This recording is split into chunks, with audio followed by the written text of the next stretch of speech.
Muitíssimo boa tarde, pessoas queridas do Brasil, do mundo, de Minas Gerais, dos outros planetas. Esse é o SIAUS 2. Começou hoje, né? Essa grande empreitada aqui de redes, de associações, de amizades, de produção, de bastante luta. E hoje, com muito prazer, né, a gente vai fazer a conferência de abertura aqui com o nosso queridíssimo convidado, o doutor Sacha Kagan, nosso grande amigo, esse intelectual importantíssimo para os temas que esse nosso SIAUS 2 aborda, né, que esteve presente no SIAUS 1, participou conosco da construção. Os textos do Sacha têm estado desde a fundação do PIPAUS, né? Então, hoje nós vamos ter a presença aqui, né, a fala, a participação mais do que marcante dessa figura, desse amigo, dessa pessoa querida, que é o Sacha Kagan, cuja a conferência tem o título de QUEERando, futuros de convivência, né? O Sacha, ele é doutor pela Faculdade de Ciências Culturais pela Universidade de Leuphana University Lüneburg, na Alemanha, no campo transdisciplinar de arte e sustentabilidade, sua principal área de atuação e pesquisa, né? Tem autoria de mais de 70 publicações, passando por temas como sociologia das artes e cultura, estudos de dança, estudos queer, culturas sexuais, pesquisa urbana e epistemologia da transdisciplinaridade. Ele ainda é membro fundador do Cultura 21 na Alemanha, além de co-desenvolvedor de intervenções artísticas em vários coletivos temporários. Vocês vão ver que na descrição desse vídeo tem 2 links, um deles vocês podem acionar o trabalho, o filme Another, que ele vai abordar durante a fala, e também tem o link para o manifesto convivialista que vai ser abordado também. Então, gente, sem mais delongas, emocionado que estou, feliz da vida por essa realização coletiva. Quero chamar aqui para dividir essa tela comigo e fazer uma fala inicial, nosso querido amigo, doutor Sacha Kagan. Bem-vindo, Sacha. Como vai, meu querido? How are you, Sacha? Welcome. Hi, Paulo. So nice to be able to join you again. Thank you very much for the invitation, and thanks to the whole team. I really loved so much the first SIAUS, and I'm really very happy about this second edition. So thanks a lot for organizing this event. Ele está agradecendo aqui, né, a organização do evento pela participação, que ele curtiu muito ter participado da primeira edição e agora está empolgado de novo para essa segunda edição. So, Sacha, what can we expect about your talk to us today, your conference? Yes, so last time, in the first edition of SIAUS, I was sharing especially about the notion of spaces of possibilities and about urban practices, especially in Germany, where I'm living and working and researching, and connected to these themes of art and sustainability. And in the second edition this time, for this, for your theme of designing the future today, I chose to focus on 2 things, as you will see in my talk, which are the convivialist movement and the ideas of the convivialist future, and also inspiration from queer lives and from queer theory for living together well, for convivialist futures. Ok, eu perguntei para ele o que ele tem preparado para a conferência de hoje. Ele disse que no primeiro SIAUS ele se preocupou, então, com a questão de espaço de potencialidade, né, e nas relações urbanas. Foram, basicamente, as preocupações centrais da discussão dele. Trabalhou com a pesquisa de intervenções artísticas e ocupação do espaço urbano. E neste segundo SIAUS, agora, a contribuição dele vai ser elaborada a partir de 2 conceitos principais. Um é do conceito de convivialismo, né, que vai ser central na discussão, e esse conceito será visto a partir da ideia de futuros queer, né, como queerar essa ideia de convivialidade. Portanto, essa é a linha do trabalho que ele vai apresentar para a gente, né? E aí, daqui a pouquinho, nós vamos exibir, né, a conferência dele em vídeo, que vai estar, né, legendada para ficar mais fácil, ou seja, não vamos ficar com essa tradução sequencial o tempo todo, não. Sacha, I was just explaining them how it's going to happen from now on, and so about the two concepts. Would you like to elaborate any further before we play the first part of your conference? Or maybe I can just add that this, but I say it in the conference, but the reason I focus first on this convivialist approach is that this is something that has really starting to take shape in recent years. There is a whole movement of intellectuals connecting to civil society and who are trying to push this kind of common term of convivialism to bring together many different movements and to have some kind of basic understanding, basic agreement on a direction for the future. So I thought it would fit well with the theme of a conference, of a symposium this year. E ele quer enfatizar que a escolha por esse tema do convivialismo é porque é um tema que está ganhando projeção, está envolvendo diversas pessoas, movimentos sociais, várias redes ao longo do mundo. E como é uma questão que implica, né, vamos dizer, em um repensar coletivo aí que passa por diferentes redes e associações, ele acha que vai ser especialmente profícuo tratar disso nessa conferência que nós vamos ver daqui a pouco. Então, ele vai aprofundar nesse conceito, tá? Anything further, my dear Sacha? Well, friend. I guess we'll be able to talk and to exchange and to discuss around the lecture in the next time. So I'm staying in the backstage and looking forward to the feedback after or in between the lecture. Ok, pessoal, ele falou que então agora nós vamos assistir aí a conferência dele. Nós vamos ficar aqui no fundo do palco aqui na sala, né, enquanto vão ser projetadas aí as três partes da conferência dele legendadas. Se durante essa primeira parte houver perguntas no chat, e aí que o Sacha achar necessário, a gente interrompe entre uma parte e outra para elaborar sobre perguntas, sobre questões. Caso contrário, a gente passa primeiro a conferência inteira e elabora sobre as questões ao final. Tudo bem? So, Sacha, I'll thank you very much in name of SIAUS organization, in name of our university. We are proud to have you here, proud in a good sense of the word, and I think people will enjoy your talk very much because it's so suitable for the times we're going through. Então, gente, eu só então agradecer ao Sacha em nome do SIAUS, da UFSJ, e falei que a palestra dele tem muito significado para os tempos que estamos vivendo. Any further remarks? So can we play the video? Yes? Então, pessoas queridas, aproveitem bem aí essa linda fala desse meu querido exemplo aí, Sacha Kagan, com vocês aí, pessoal.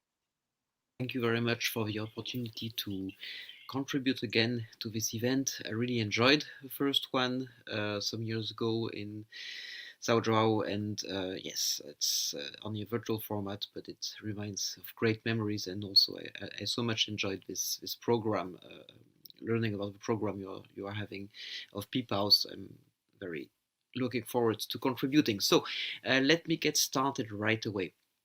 In my talk for you today, I want to look into this theme of the event of SIAUS or SIAUS, which is this time the design of a future now, and I want to contribute with a double focus towards futures that are both convivial and queer or queering.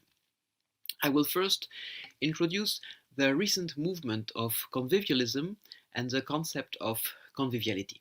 Then I will explore just a few of the main insights from queer theory that may bring some critical and creative perspectives on the search for futures that are convivial for all of us. So first I want to focus on convivialism, manifesting convivialism, and convivialities, attending to convivialities.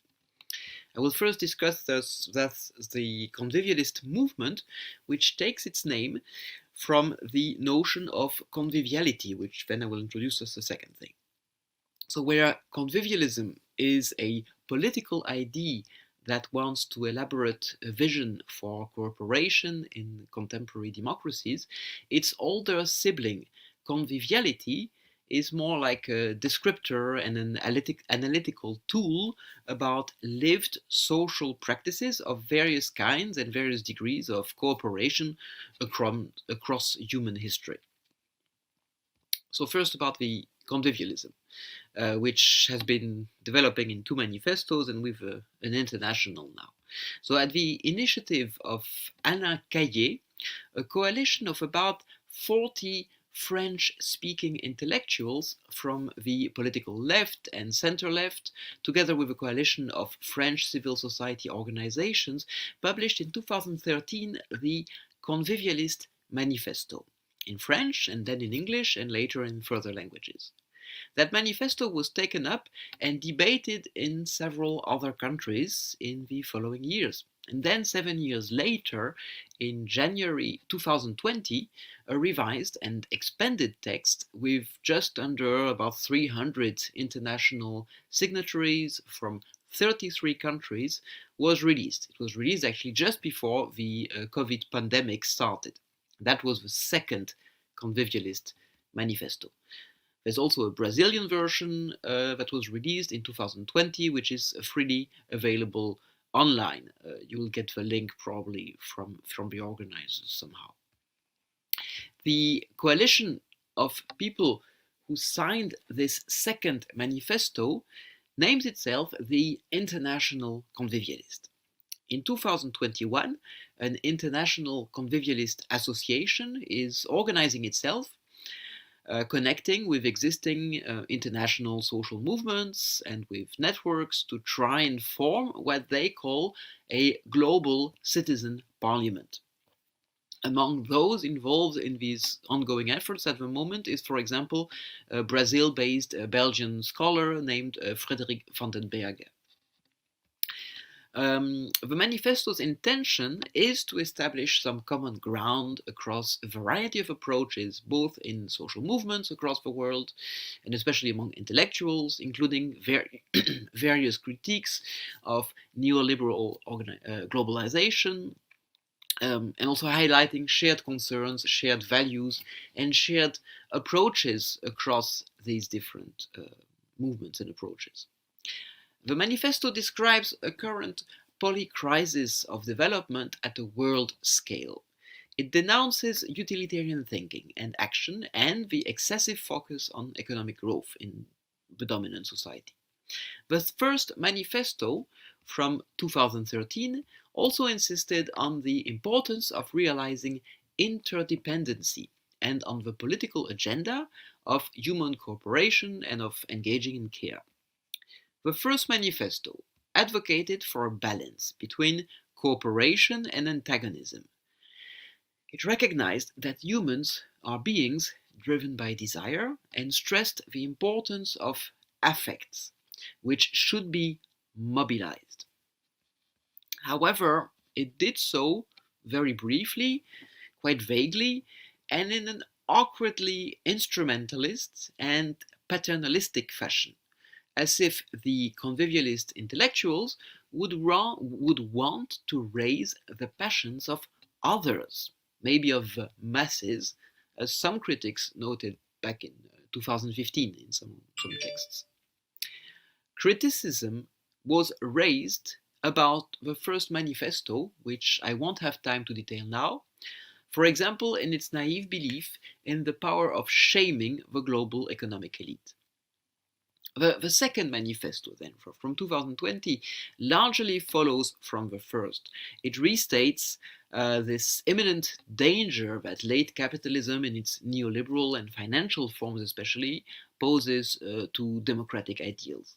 It observes a weakening of democracy across the world and the explosion of economic inequalities, linked to an unhindered illimitation in the accumulation of capital and power. Both the first and the second manifestos insist on the imperative to limit hubris, the desire for almightiness.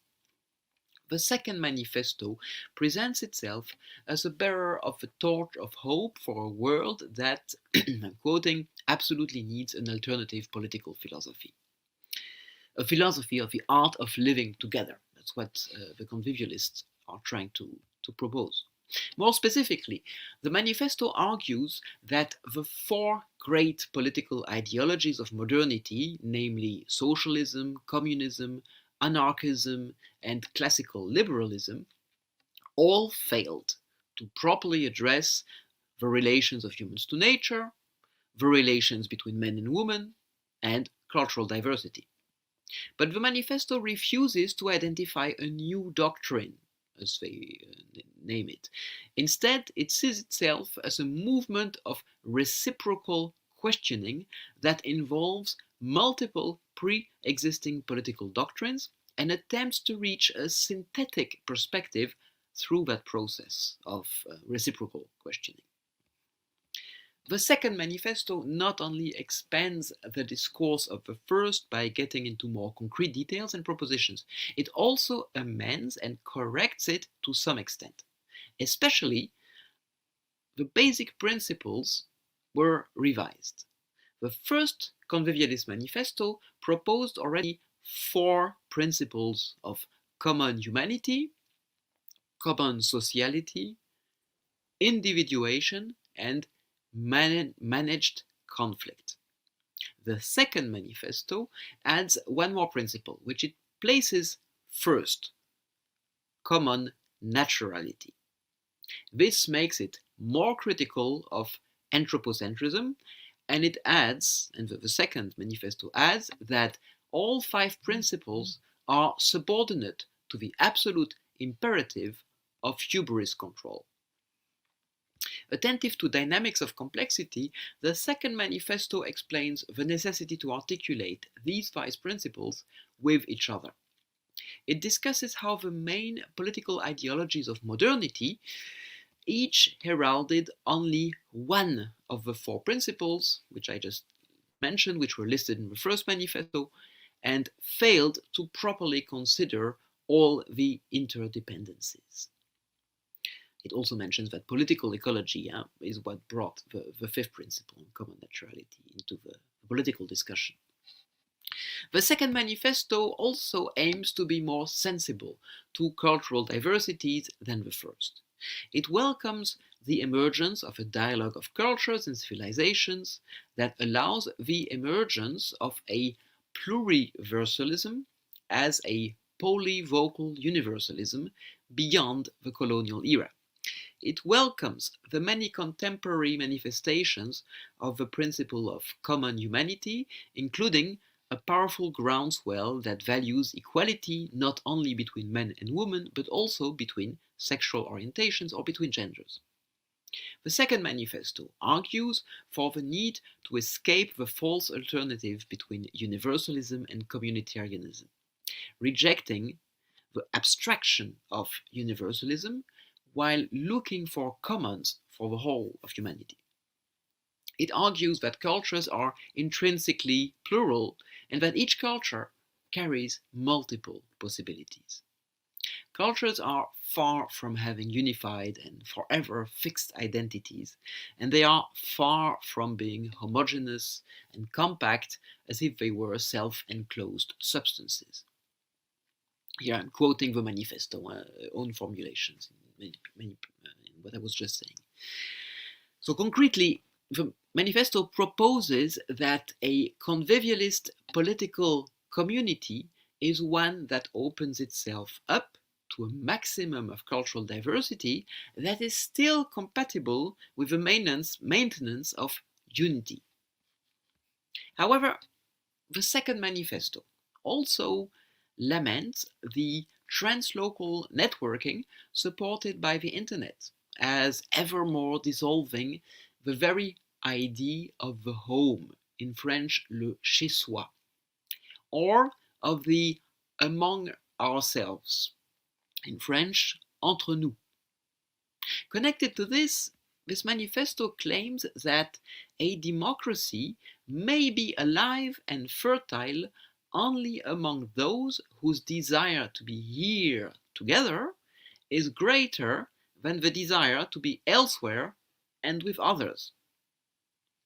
The text of a manifesto embeds this, I would say, highly problematic claim within a discussion of a national context of modern democracies.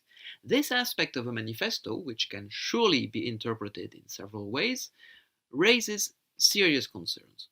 Even though it acknowledges the pluriethnic and pluricultural reality of contemporary nations, it valorizes a division between us and others at the heart of the principle of common sociality. This notion comes back a few pages later in the discussion of a need for relocalization and re-territorialization. Quoting again, convivialism can exist only in a sufficiently solid among ourselves that provides trust and warmth. End of quote. So one concern about this aspect of the convivialist discourse is the risk of falling into a justification for some exclusions and marginalizations of those who do not fit into this frame of a common sociality and its here and now together. Further, the second manifesto pronounces actually a merely lukewarm defense of gender equality and criticism of patriarchy, foreseeing actually even the continuation of patriarchy in certain parts of the world, while claiming that patriarchy, as a quasi-universal phenomenon since several millennia, would have become obsolete and unacceptable only in the most prosperous democratic countries. So even though it does then advocate for women's rights and for the right of self-determination regarding sex and gender identifications, the text leaves the clear impression that its authors were unwilling to fully question or address the issues of heteronormativity and patriarchy.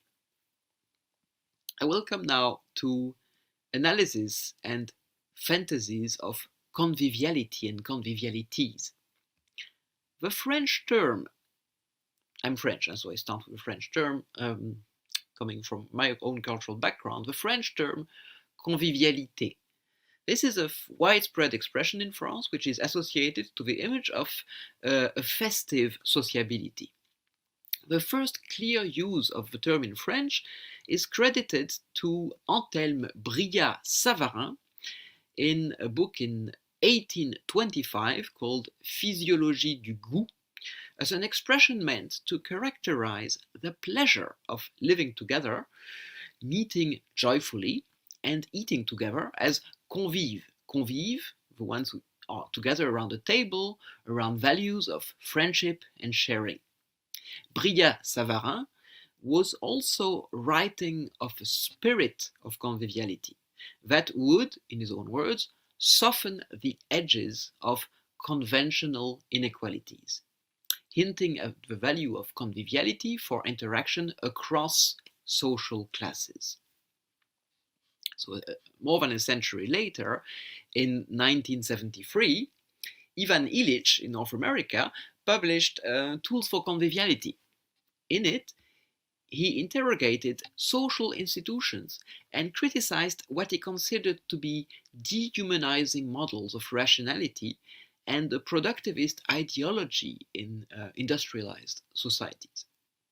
His goal was to find ways to promote creative exchanges that would encourage learning and community through participatory media and other community-controlled tools. Illich inspired several discourses, such as discourses of degrowth, slow food, and eventually convivialism. Both Brillat-Savarin in the 19th century and Illich in the 20th deployed this term of conviviality in a way that envisioned a whole society as convivial, gaining the possibility to bridge across social and technological divides. In recent decades, the term also gained currency and consistency across English-speaking academia. In one review article, Magdalena Novica and Steven Vertovec in 2014 found that conviviality can be used as an analytical tool to ask and explore the ways and under what conditions people constructively create modes of togetherness while both acknowledging and bridging differences in everyday life. Researchers discussed conviviality both as ethical striving and as an achievement that requires constant efforts and constant negotiation of differences. Most of the researchers, followed the term's framing by Paul Gilroy in his 2004 book, After Empire.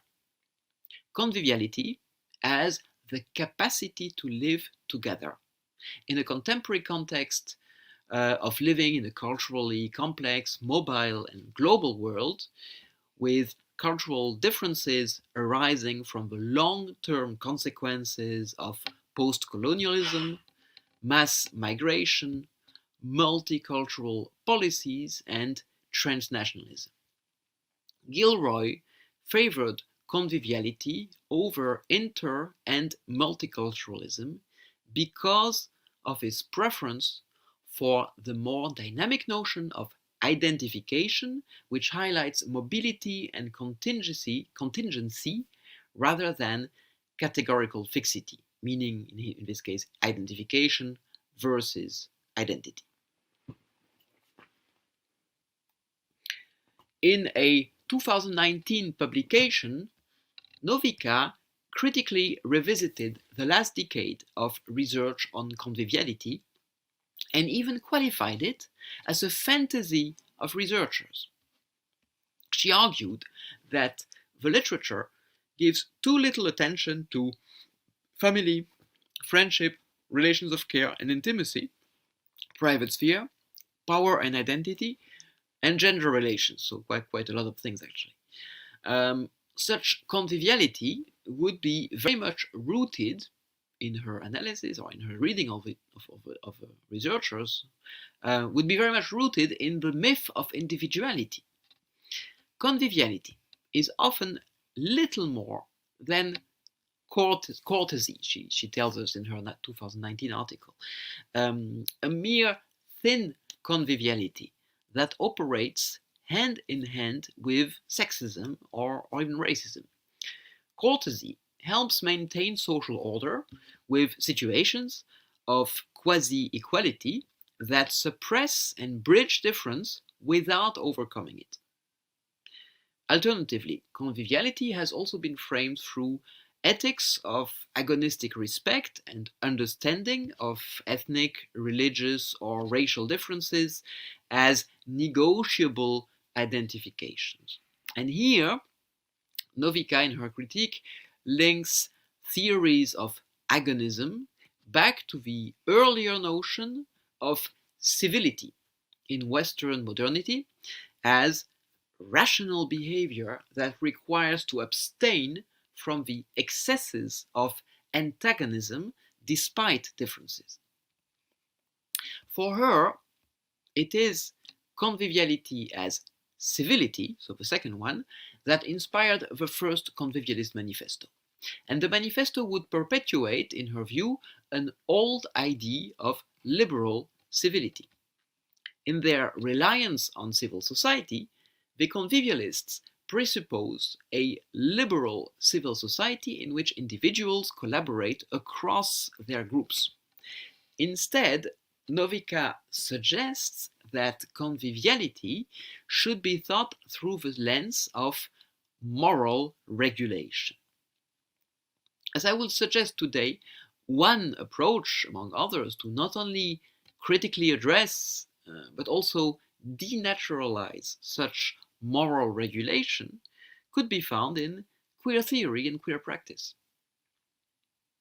Back to Novica in 2019, in her article, in her text, she also notes that in its focus on urban, public, and semi-public spaces, much conviviality research might then reproduce a Western modern model of masculine sociability, which also, by idealizing equality and the recognition of individual differences, might obscure injustice, and inequality. According to Wise and Noble, another text from 2019, conviviality is useful only if it is understood in a way that includes potential ambivalence at the heart of the everydayness of living together. And the paradox of convivial coexistence is always enmeshed in, mediated by, and shadowed by colonial histories, enduring racisms, variegated and uneven belongings and entitlements, and moral panics of the day. Convivialism should then not strive to resolve or to transcend contradictions, but rather to expose the contradictions and to learn to live with them.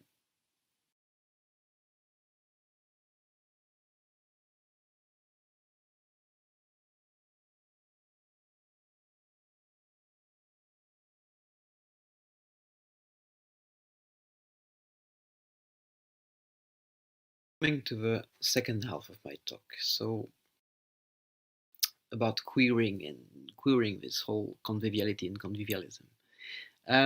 So I found it not noteworthy that this convivialist manifesto shows no explicit signs of inspiration from queer discourses, although its concern for living together in difference is a concern that is also shared with queer studies who have a history of contextualizing difference within power relations. Given convivialism's moral ambition to function as a kind of minimal doctrine for an international movement and to reframe the idea of a good life, a lack of attention to queer inspirations could become a growing concern, especially if convivialism will grow in importance. As to the research on conviviality, it seems to largely ignore gender and sexuality. Only exceptionally does it refer to queer thought. For example, in one article in 2020 by Meissner and Heil about convivial disintegration. The questioning of heteronormativity and its effect of making queer lives invisible or excluded is usually not taken up in conviviality research. The term convivialism did not actually appear only in France, but also in an English language article published in 2010 by Raymond Boisvert to express a relational philosophy of witness and interdependence as fundamental to human existence and central to everyday life, which is neither pursuing an illusory consensual form of harmony nor reifying differences and identities. Convivialism, here in Raymond Boisvert's text, participates in the relational discourses that have risen in strength in recent years, marking how relationality is fundamental to existence. And after Boisvert, I aim to mobilize a convivialism that is partaking in a relational ontology. The assumption of separate substantive entities is destabilized, it is queered towards an attention to relations rather than substances. The term queer traditionally meant something weird, something wonky, and was eventually used as an insult, uttered by straight heterosexuals against homosexuals and others. Homosexuality itself was a historical construction that white colonial men put together around the same time as they constructed the racialized others around the 18th century, while homophobia was rooted in a much older contempt and even hatred of same-sex passion in the history of Christianity. The militant reclamation of the term queer in public space came by the year 1990, around the same time as its academic usage. This points not only to social empirical significance, but also to relevance to matters of conviviality on the ground. When the group Queer Nation took up its name in 1990, in the midst of the AIDS pandemic in North America, this was a rallying cry for more radical, direct action than what was previously known from more mainstream gay and lesbian groups, and a rejection of assimilationist approaches, arguing instead that queer people are different from heterosexuals, stressing in their own way the need for conviviality as living together with difference. But the activism of those days also revealed an absence of conviviality in the face of what nowadays you would call intersectional alienation, a lack of conviviality among the queer, not only between the gays, lesbians, and transgender people, but also alienating the intersectionally marginalized non-whites who were left behind by white, gay, lesbian, and then queer organizations. In my current explorations into queering conviviality and convivialism and into queer futures, I am looking into a number of things. I am looking into queer anti-normativity, especially in its critique of heteronormativity. I'm looking into the critical and creative process of queering, into queer disidentification, into what queering does to time and the notion of queer temporalities, into queer futures, queer utopias, and the spaces of potentiality they might open, as I'll talk about later today. I'm also looking into two approaches, two options to relate queering to changing normativity and convivialism. One approach would be queer normativity, another one would be to work with queer archetypes. And I also am interested to pay attention to a queer realness, a notion of queer counterpublics, and especially related to my relation to the issue of masculinity, to investigating about queered convivialist masculinities. So I won't be able to discuss all of them or even to introduce all of them in my talk today, but just a few of them. On the slides you can see that those in white color are the ones I will not go into today. The ones in color I'm going to shortly introduce today. So first, I want to say a bit more about heteronormativity and queer anti-normativity. David Halperin argued in 1995 that queer identity need not be grounded in any positive truth or any stable reality, but instead acquires its meaning from its oppositional relation to the norm. And then in 2006, Sarah Ahmed added, "To make things queer is certainly to disturb the order of things." Queering is a process generating a relational disturbance of one or several dominant normativities. Halperin further proposed that queer is, by definition, whatever is at odds with the normal, the legitimate, the dominant. There is nothing in particular to which it necessarily refers. Then Halperin also writes, it describes a horizon of possibility whose precise extent and heterogeneous scope cannot in principle be delimited in advance. In the words of Angela Jones in 2013, queerness is not limited to the domain of sexual orientation or gender subversion. It is the quotidian refusal to play by the rules. one central feature of queer theories and of queer discourses is their anti-normativity, which, however, is not just a binary opposition to norms. The one normativity that ranks first among the targets of queer anti-normative critique is heteronormativity. Some critical insights for designing convivial futures may lie in the uncovering of elements of heteronormativity within a convivialist project. Different authors in queer and feminist discourses target a differently defined dominant normative order under the same term, heteronormativity. In one review article in 2017, Joseph Marchia and Jamie Sommer identified 4 theoretical frames, each of which brings distinct insights on the dominant norms in contemporary society.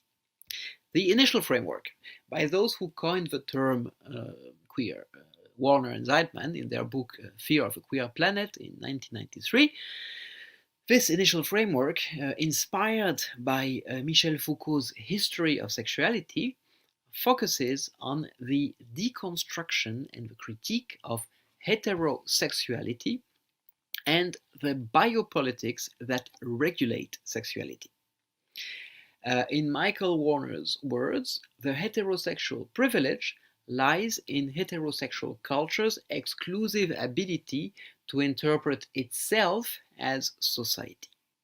So that's the first framework in very short. The second framework is focusing on patriarchal gendered norms and is inspired by earlier work by the feminist author Adrienne Rich. This approach sees compulsory heterosexuality as ultimately rooted in patriarchy's denial of women's sexuality and the sexual oppression emerging from gender hierarchies.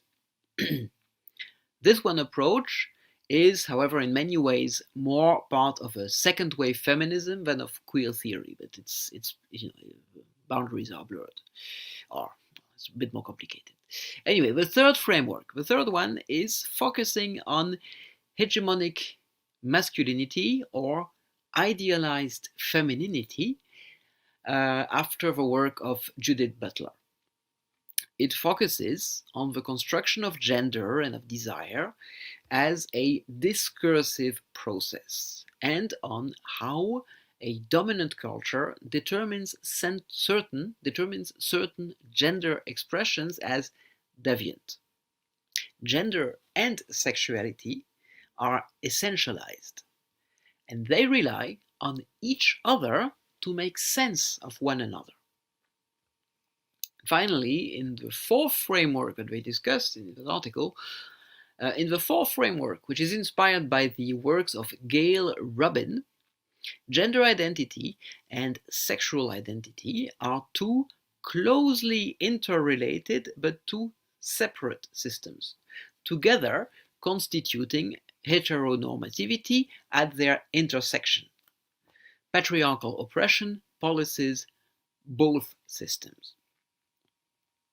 Marchia and Sommer, however, in their text, in that article, failed to account for the intersection of heteronormativity and white normativity as what should be seen as a fifth framework, although when you look closely at the article, their random sample actually seems to have hinted at its presence. Ignoring this link between heteronormativity and white normativity can contribute both to homophobic fantasies in the global south and to uncritical whiteness in contemporary LGBT social practice in the global north. With the work of José Esteban Muñoz, queer discourse strives to be able to calculate multiple antagonisms that index issues of class, gender, and race, as well as sexuality. So this fifth framework, of which Muñoz is a good example, inspired by radical feminist of color discourse, for example by Gloria Anzaldúa, may be especially insightful for reflecting convivialism. So I want to say a bit more now about queering, meaning queer as a verb, as a process. So the verbal form queering can be understood as a transversal and a transgressive process of questioning of norms. For example, one economist duo called J.K. Gibson-Graham deployed queering in order to demonstrate how a diversity of alternative economic practices points to possibilities beyond the dominant norms of capitalism. Queering brings to visibility a wider diversity of already emerging practices. It deepens the significance of their divergence, and it encourages a diversification of alternative visions towards possible futures. This process occurs, for example, in queer art, as articulated by Renate Lorenz in Germany, where I'm living, in 2012. Her queering artistic process aims to foster uncertainties that stimulate denormalizing and denaturalizing aesthetic experiences, sustaining confusion, keeping ambiguities and ambivalencies thriving for a longer moment.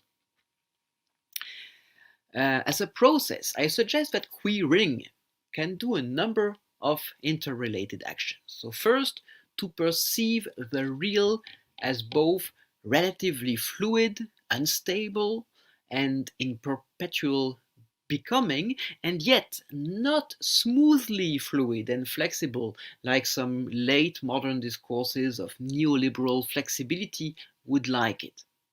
For example, Jack Halberstam discussed how transgender subjects resist both fixity and fluidity. Also, to queer is to perceive the norms enforced to frame and fix the real into specific levels of reality. Secondly, to question and highlight the instability of taken for granted meanings and resulting power relations. Third, so third action of queering, third is to unearth the context of emergence of certain dominant meanings and categories, and to trace back their genealogies, in the way Foucault, for example, initiated. Fourth action of queering is to challenge the processes which normalize and or which homogenize certain practices, certain relationships, and certain subjectivities. Fifth, it is to invent willfully eccentric modes of being, as Halberstam phrased it, dissolving the patterns and the trajectories of dominant norms through experiments that foster the emergence of strange temporalities, imaginative life schedules, and eccentric economic practices. I'm quoting Halberstam there again. And finally, sixth, it is to develop, and now I'm quoting Kathin Jesse, it is to develop radical disharmony with various signs of oppression, such as gender, morality, the patriarchal nuclear family, the prevailing culture of nature, and white racial supremacy. Queering convivialism would then mean to relate it at least along some of those 6 actions I just mentioned. Neoliberal culture tends to reduce queering to a fantasy of fluidity, but queering is more about indeterminacy. Queering vexes the urge to determine, for example, to determine gender, as discussed a lot in queer theory. Queer is here not a freeing emancipation from all the ties that bind. It is not about independence, more about interdependence. What one can do is to reconfigure dependencies, seeking to weaken harmful ties while strengthening otherwise ties, and thereby bring something to the convivialist declaration of interdependence. Wendelin Kuipers, in his contribution to a journal's special issue, which I was editing in 2020, coined queer conviviality as being about becoming other-wise, as you see on the slide, in 2 words, which is becoming wise not only about others, but by being with others.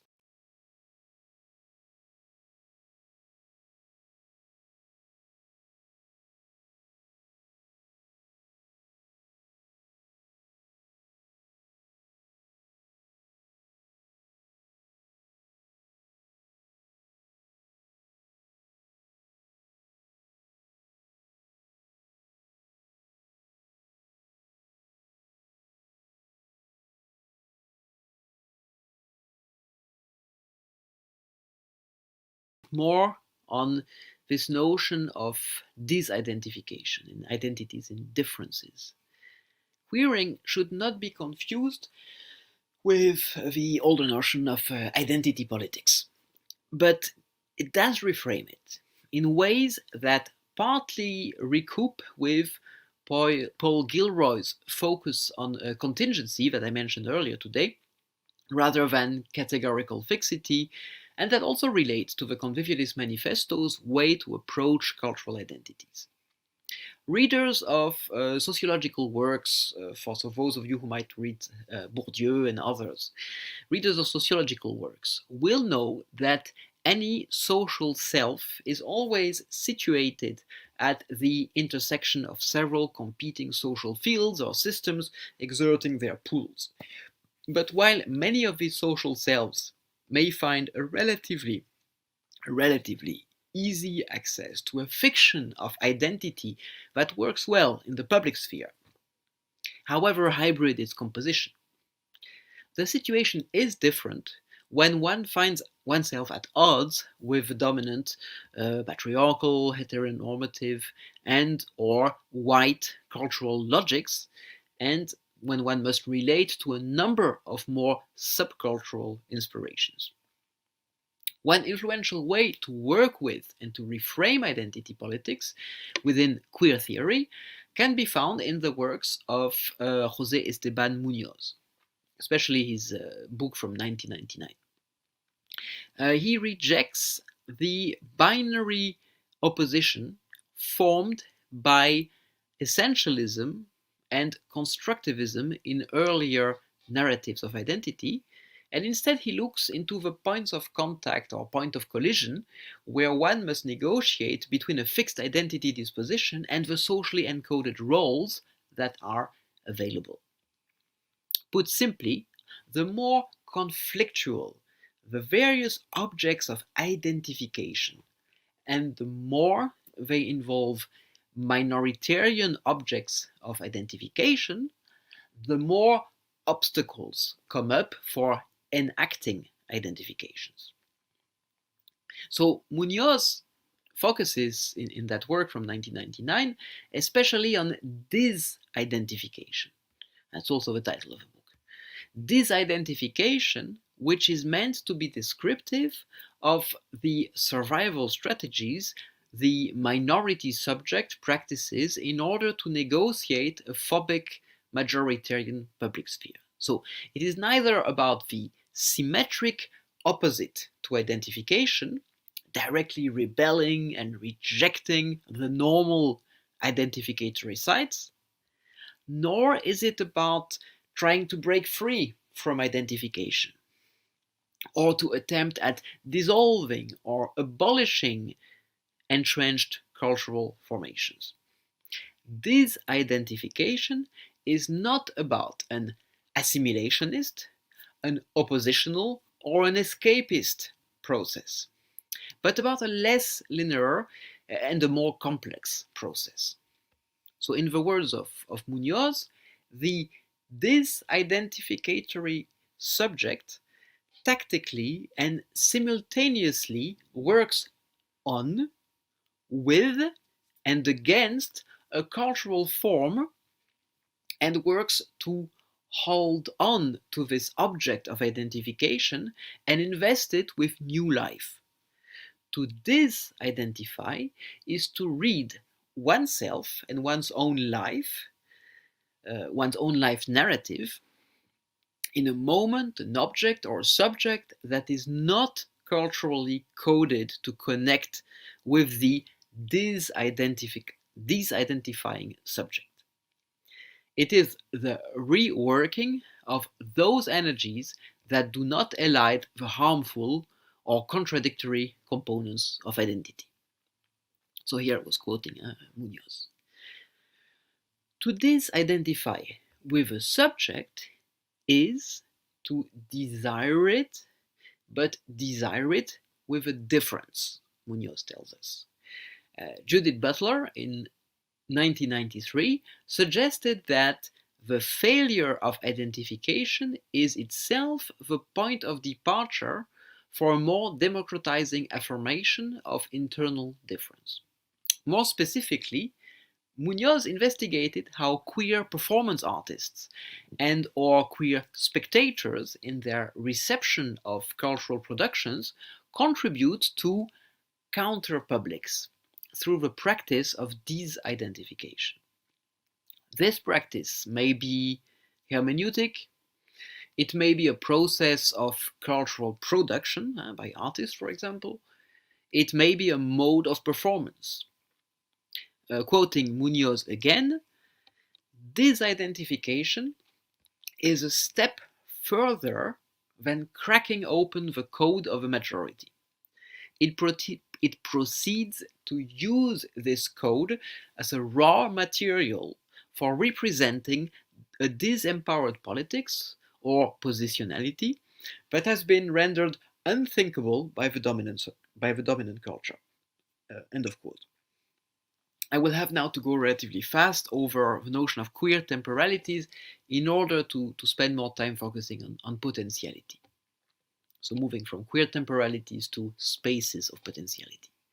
Queer temporalities are about imagining societal organizations of convivial time that make queer supposedly natural rhythms governed by heteronormativity, such as the dominant reproductive time that organizes circadian rhythms as well as intergenerational flows of time.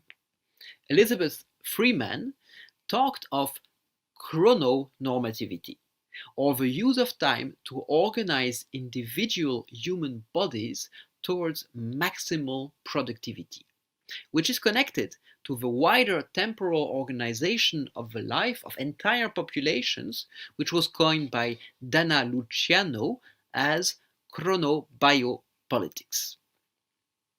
Queer temporalities tend to disrupt the teleological organization of time for hegemonic agendas. Think of the sped up and hyper-regulated time of economic activities, or of the productivist, orgasm-oriented and reproduction-oriented time of mainstream erotic life. Queer temporalities may bring inspiration to the search for forms of resistance against the self-optimization of the individual under neoliberalism. Queer temporalities also involve queer futurity, which is something discussed in 2009 by José Munoz again in his second book as Concrete Utopia. He was drawing on Ernst Bloch's treatise, this book called The Principle of Hope. This is not purely abstract utopia, but educated hopes, both related to historically situated struggles and marked by an enduring indeterminacy, as Bloch was describing it. And this is that gives these concrete utopias anticipatory qualities.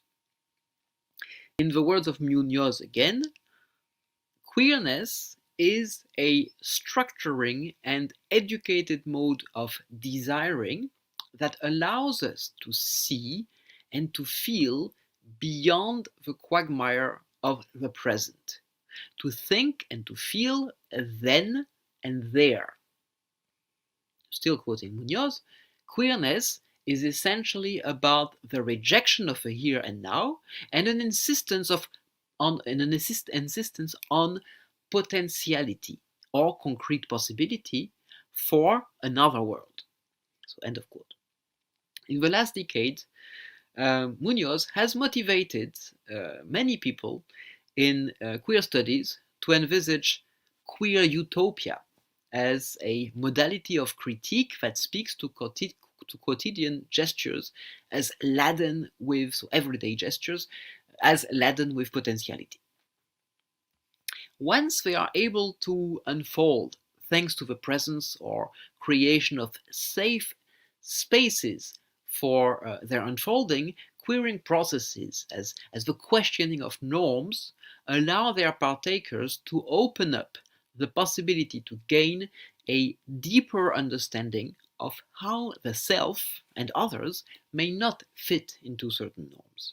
And thanks to a learned ability to become otherwise, queering allows its partakers to engage in disidentifications. Safe spaces for queering need to be open-ended, open to indeterminacy. And I suggest to distinguish them into two forms. Spaces of possibility, which is what I already introduced in my talk actually at the first SIAUS event a few years ago. And that's new, spaces of potentiality. And here I am really directly following José Munoz in his distinction in his 2009 book between possibilities and potentialities. Possibility implies some empowerment and leverage, whereas potentiality exists even in disempowered and in marginalized situations. Possibility is about an option that begs space to unfold, working towards potential futures. A queer possibility is a queer experience that asks to be acted with. Potentiality is about the invocation of an option that emerges from a horizon of existence. According to Giorgio Agamben, potentiality is the presence of an absence.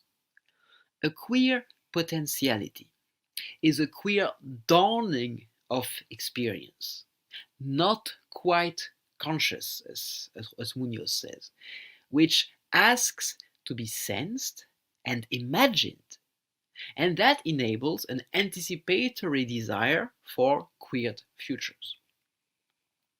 Concrete examples of spaces of possibility from my empirical research were already presented in my talk at the first SIAUS event.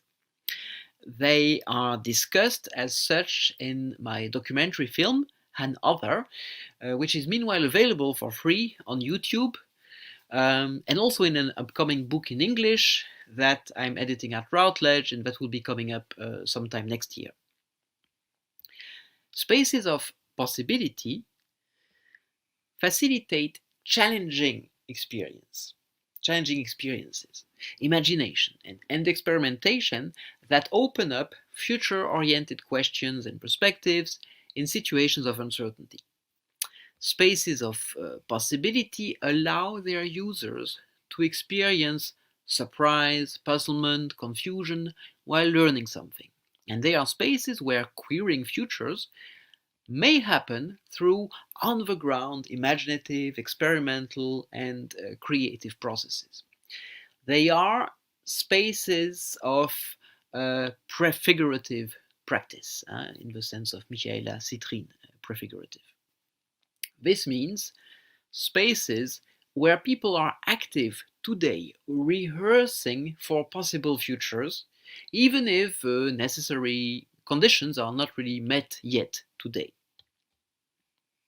In contrast with these prefigurative spaces of possibility, which I described already in my recent work, spaces of potentiality now indicate a different, a more subtle safe space, where ephemeral performances allow the dawning of unidentified or even amorphous experience. They are spaces where queer futures emerge on the horizon. I do not have ideal cases of spaces of potentiality to show you from my own empirical research, but I do think there were at least some elements of them, some qualities of potentiality that did emerge, for example, in some of the performance art interventions I was following. For example, from the Tente Trottoir group, among others, which you are seeing right now on the slide, which accompanies my lecture. Both spaces of potentiality and of possibility, both facilitate belonging across difference and with difference, but slightly differently. Spaces of possibility network pre-existing groups and communities transversally into cooperative archipelagos in specific localities and on online social platforms. A space of possibility connects the we of existing collectives into new configurations, forging cooperations across difference at the intersections of various shared affinities. Spaces of potentiality sketch the silhouettes of potential collectives in emergent lines of encounters at temporary sites, forming translocal gatherings, both offline and online. A space of potentiality does not focus on connecting existing collectives. Instead, here, a we emerges in response to what the identities of collectives have obfuscated. And this we invites a disturbance in intersectional fields of oppression. A space of potentiality then, again quoting Munoz, speaks to a we that is not yet conscious, the future society that is being invoked and addressed at the same moment. But, and here to come back to this second convivialist manifesto, this queered we, this potentiality, is hardly an acceptable option for, now quoting the manifesto, again, those whose desire to be here together is greater than the desire to be elsewhere and with others. End of quote. So the manifesto's principle of common sociality, at least in the way it is formulated there, is a principle that suppresses spaces of potentiality. So I'm coming to a few closing words now to end this presentation. In sum, the practice of queering futures of conviviality may be facilitated through the combination of spaces of possibility and spaces of potentiality.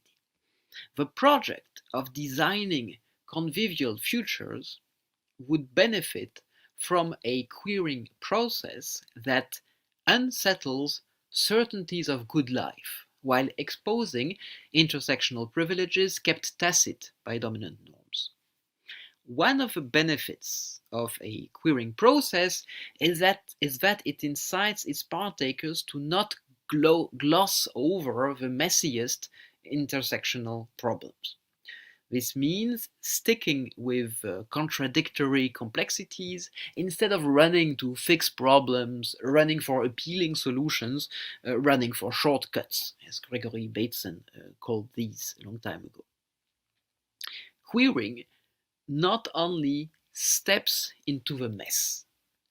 Rather than merely shaming others, shaming powerful elites especially, as is done in the Convivialist Manifesto again. Instead, queering means to venture the self into the darker zones of shaming, mapping and reclaiming regions that have been covered in darkness by dominant cultures. Here I am especially thinking of a work of Caffeine Jesse as inspirational to reflect in that direction. I won't go into it today in further details. That would be a lecture on its own. Convivially negotiable identifications require counterpublics. That's another notion I didn't have time to discuss in detail.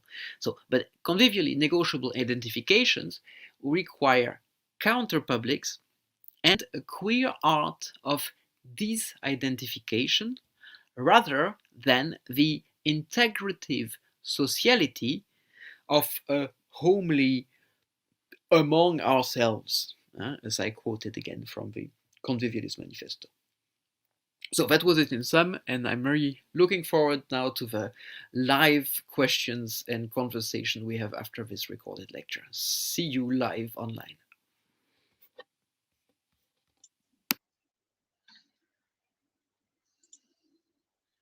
Uhul! Sacha, que lindo! We have a radio station here. When they score a goal, they say Caixa. Now I'm going to say Sacha. Score. Excellent. Perfect. Beautiful. Thanks a lot, E, gente, legal demais, né, pessoal? Muito, muito legal. Vamos chegar aí com as perguntas. Aí eu vou pedir para o Sacha alguns comentários e a gente começa a discutir as perguntas. Sacha, any comments before we go to the reaction of the public? Thank you again. It was incredible. I really loved doing this translation, and I'm sorry if there were any problems in it, but I think it rendered quietly near what we should. Thank you so much again. Thanks a lot, Paulo, for all that work, also translation, the subtitles, everything. I'm sure everybody is very thankful for this possibility to have it in both languages. So thanks a lot for that. I'm very much looking forward to the comments, to the feedback from people who are listening and with us now. Ok, ele está agradecendo a gente por esse trabalho que a gente fez, né, num tempo muito rápido e poder ter em duas línguas, né? A fala e para fazer de uma forma bem dinâmica. Então, agora a gente vai partir para os comentários que tem aí. Sacha, I know Marcela has questions, Fernanda probably has questions too, and whenever they do, I'll put them inside here, the transmission, so they can talk directly to you. But let me see here, a first question that we spoke about, I think Jacques Bittencourt raised on YouTube. I don't know now. Oh man, I wrote a couple of commentaries. Now I'm lost here. Marcelo or Fernanda, can either of you gather Jaqueline's question, the main one? Well, a Jaqueline citou aqui, né? A performance traz a força de que a vida rua é o palco. Citou Schechner, 2012, e aí, depois ela elaborou um pouco na questão e disse, Sacha, I'll try to render the question. Pessoal do YouTube, vocês estão lendo aí. To put yourself in the world, while artist, while a performatic being, open to possibilities of reinvention of the world, to be empathic and affective.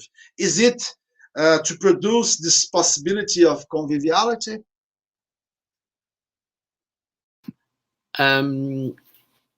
Yes, thanks for that first feedback. We have a performer.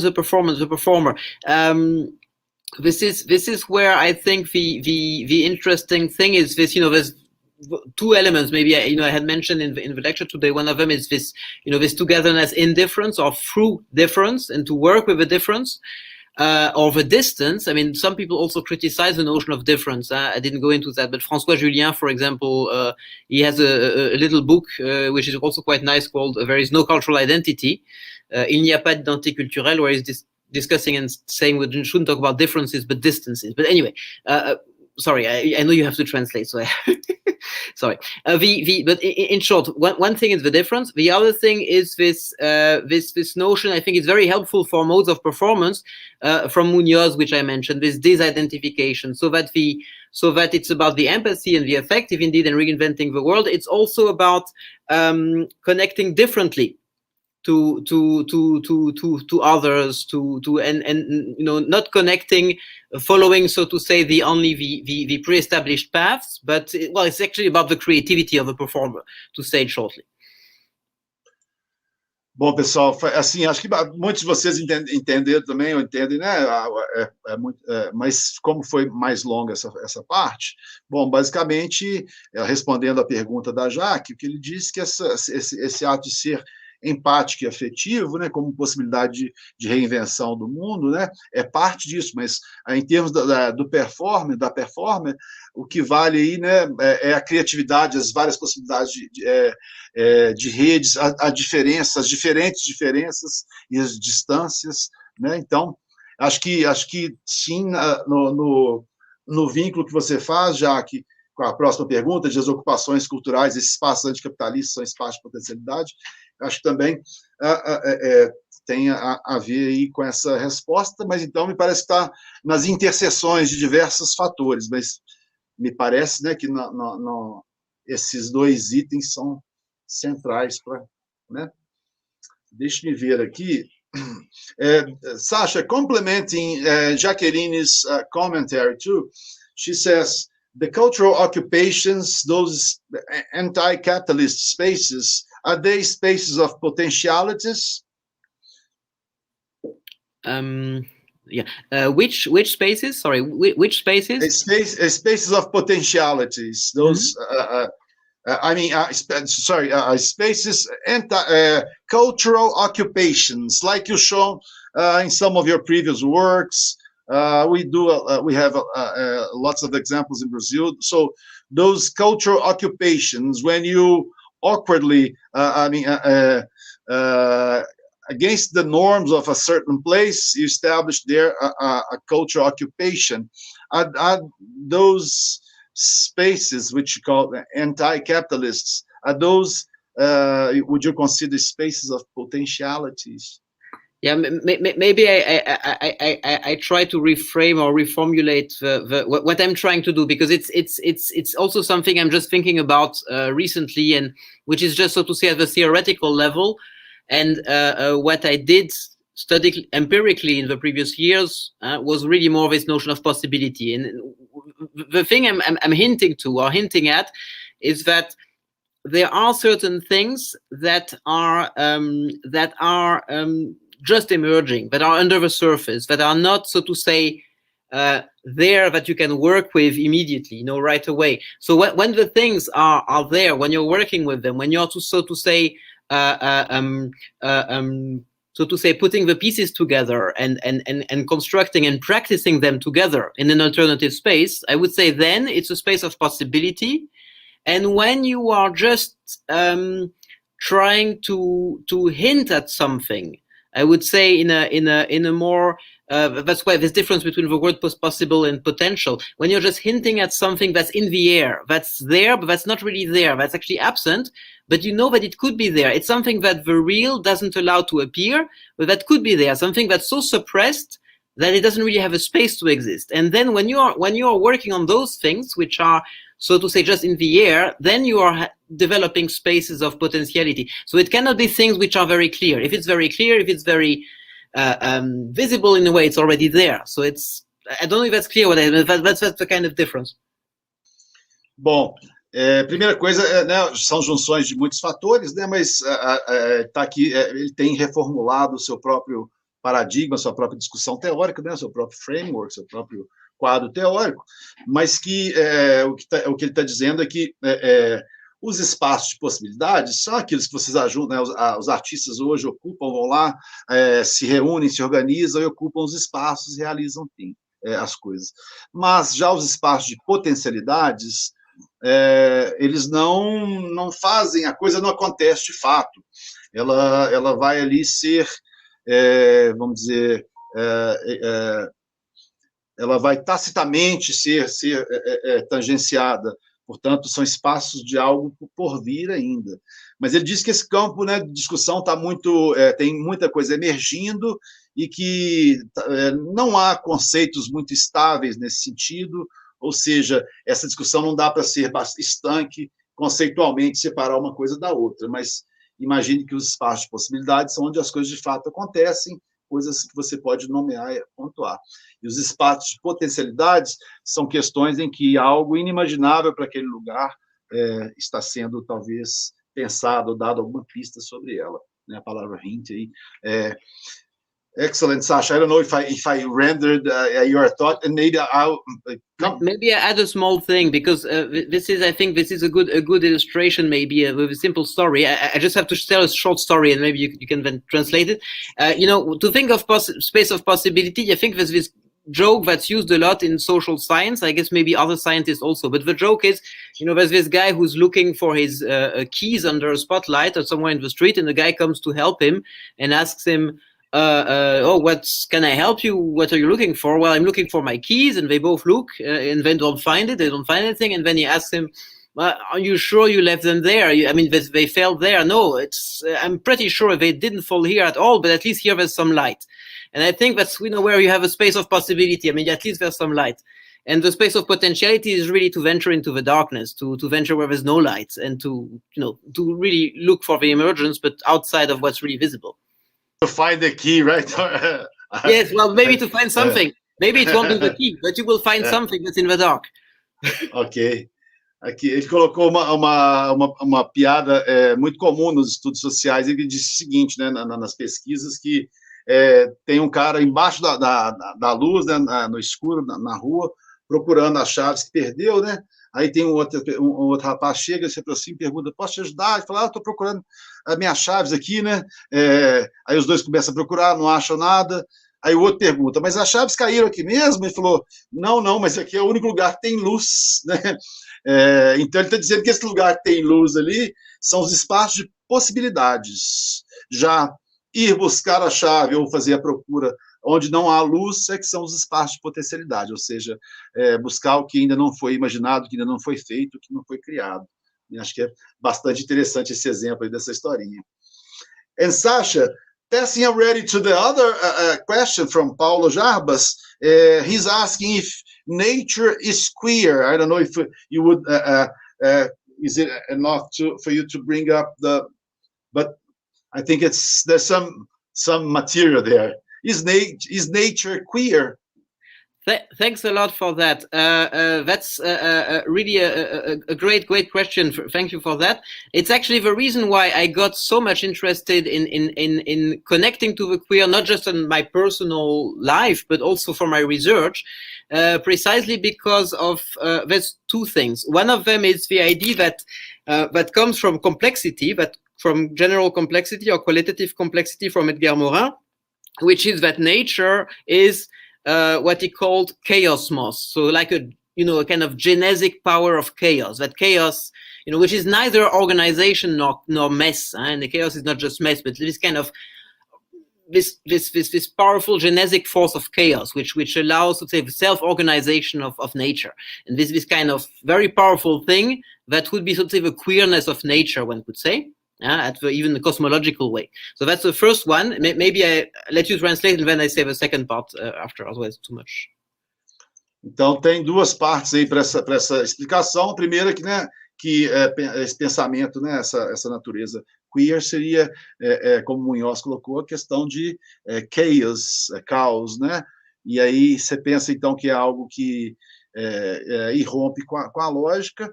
Então sim que tem esse lado, vamos dizer, caótico da natureza, que pode-se considerar que é um aspecto da questão queer, e ele vai falar do outro agora. Go ahead, Sacha.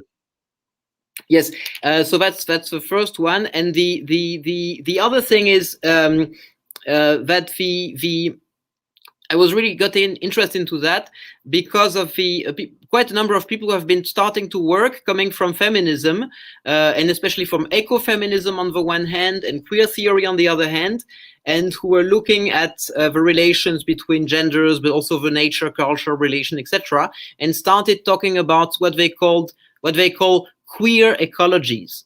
So the idea that actually the both are a way of understanding others than humans, all those who are not humans or more than humans or other species, etc. Our way of understanding them has been extremely limited by heteronormative thinking, by modern heteronormative way of thinking, which kind of determine this kind of little couples, male, female, etc., reproduction oriented, efficient, Darwinist, etc., etc.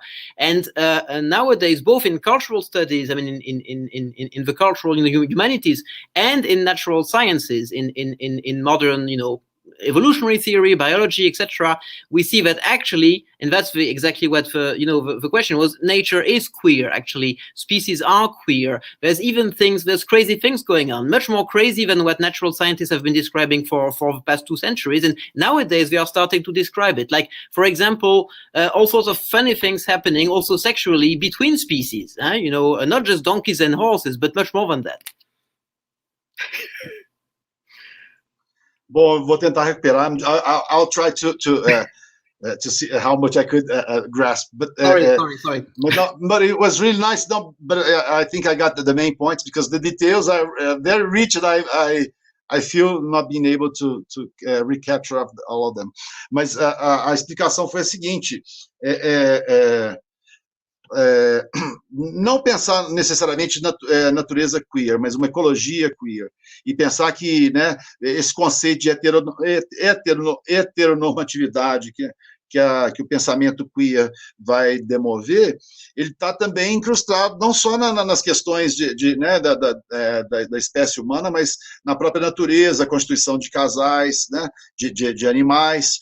Portanto, ele está chamando a atenção que essa própria naturalização da natureza como uma certa heteronormatividade, ela também tem que ser colocada em questão. Afinal de contas, a natureza é muito mais queer do que qualquer coisa. Portanto, sim, ele responde que, Paulo, a sua pergunta afirmativamente por 2 caminhos, sendo esse último com essa concessão da ideia de uma ecologia, que as coisas são muito mais complexas e que muito mais coisa acontece na natureza, não é só entre espécies, não é só o cavalo e o macaco que tem, podem ter relações aí, de amor, de afeto, mas acontece muito mais outras coisas aí. Então, ele terminou falando isso.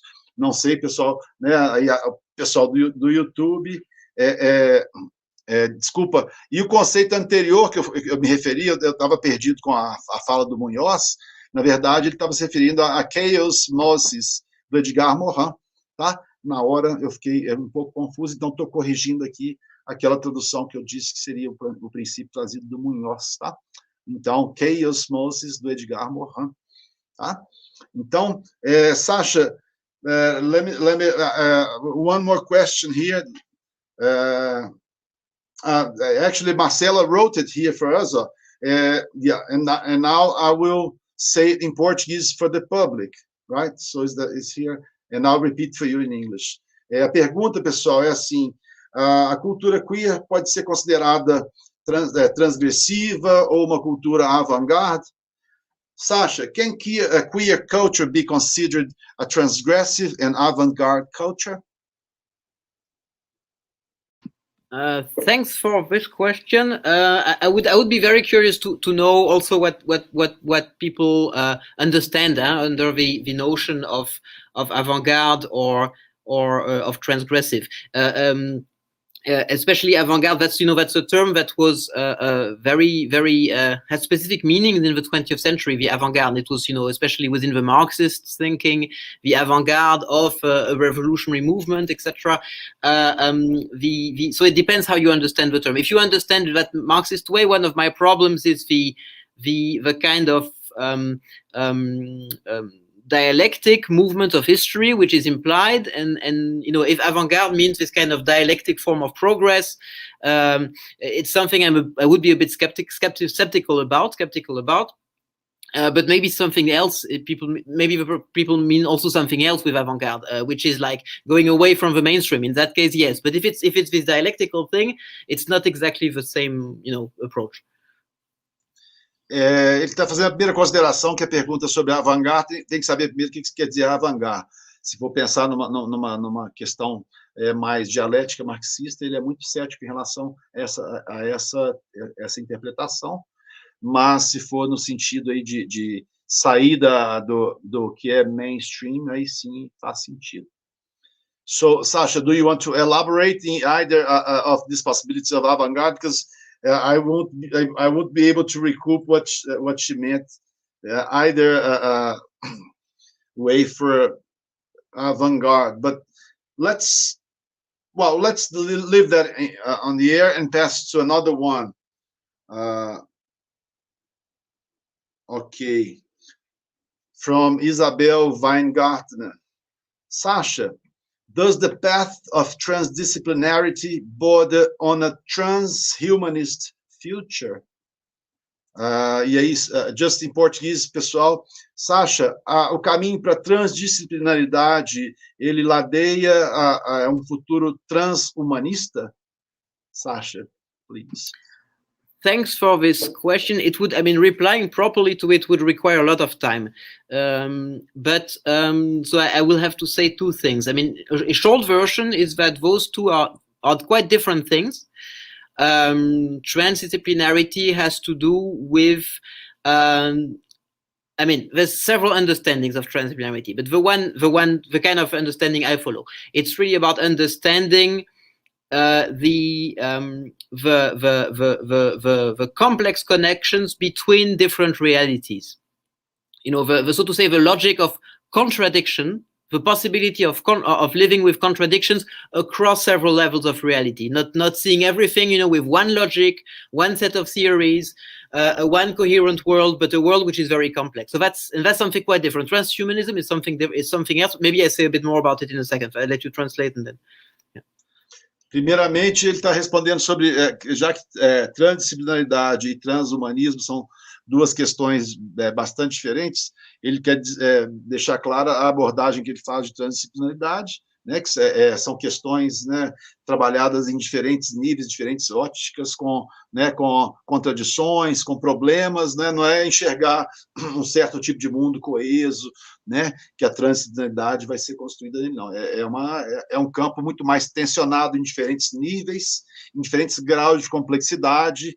É nessa dinâmica que ele toma o termo transdisciplinaridade, não como algo acabado, mas algo em intensa disputa também ali, e conjunto de contradições.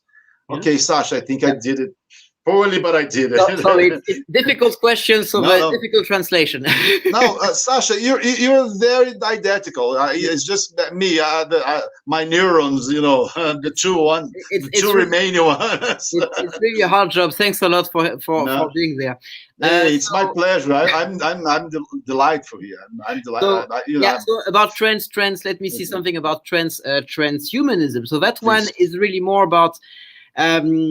It's also a huge movement, and there's many variations of it. But transhumanism generally is a critique of some of the limits of liberal, or let's say modern, Western, especially European, let's say, Europe-based humanism. And so to say the limits of what some people argue to be the limits of humanism. So maybe, a bit like, for some people, it's anthropocentrism or anthropomorphic things like that. But it can go in many directions. Some directions are like crazy, transhumanist kind of cyborg, not just cyborg, but this kind of the singularity, thinking of singularity, like like Terminator, to say it shortly, like artificial intelligence. That's one direction, but it can also be so-called post or meta-humanism. There's all sorts of other approaches, and there it has to do with actually redefining the so to say the multiplicity and the complexity of being human, and being also, so to say, at the same time less and more than human, being defining ourselves in a different way, and that it can be connected also to re-understanding nature. So that can also be very interesting. So that's also quite. I'm sorry, it's maybe not that's clear the way I give a first feedback on that, but that's more where trends and posthumanism are going. Mm-hmm. Perfect. Let me see how much I can render of it. Pessoal, então ele agora definiu o transhumanismo como algo muito amplo, muito multifacetado, muito grande. Mas o que o transhumanismo seria uma crítica, vamos pensar assim, desse humanismo mais eurocentrado, né? Esse humanismo liberal europeu e ocidental, né? E passando a ser uma espécie de superação disso, né? Essa forma de pensar. E aí, mas que ele coloca que há alguns outros tipos de transhumanismo também que são elaborados sobre, que é a ideia mais, né, do ciborgue, né, daquele ser, né, tipo, ele deu exemplo do Exterminador do Futuro, né, essa ideia também de transhumana. E a ideia mais importante, que ele acha mais criativa né, a qual ele tende a elaborar sobre ela, é esse trans como uma coisa mais meta, mais pós-humanismo, né? Não sei... Sacha, is the last form you mentioned, is it within the realm of anthropomorphism? And maybe one thing I can add, which is maybe good to give a kind of quick overview. I think there's really two extremes in this post and transhumanist movement, or meta, or group, or a number of movements, and one of them, one could say, is this. So on one extreme you have this really trans, they call themselves really transhumanists, this idea of going towards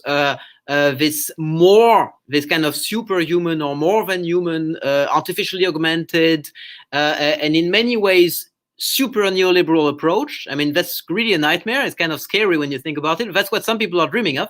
At the other extreme is really something that's really the total opposite of it, which is what there's especially one artist from Spain who is also a philosopher and who is actually just about to publish soon a whole huge book about it, which he calls meta-humanism. It's Jaime del Val, his name.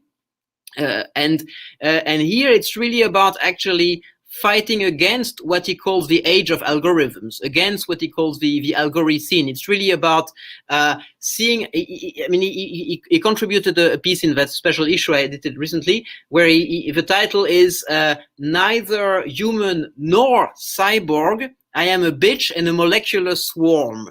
So that's what was the title, and gives this idea of this kind of multiplicity, this understanding of body as movement, and it's actually really an opening of those potentialities I was talking about. And that's a much more, I would say, democratically understood and a much more promising form of posthumanism than the first one. So there's really huge differences within that, keyword or movement.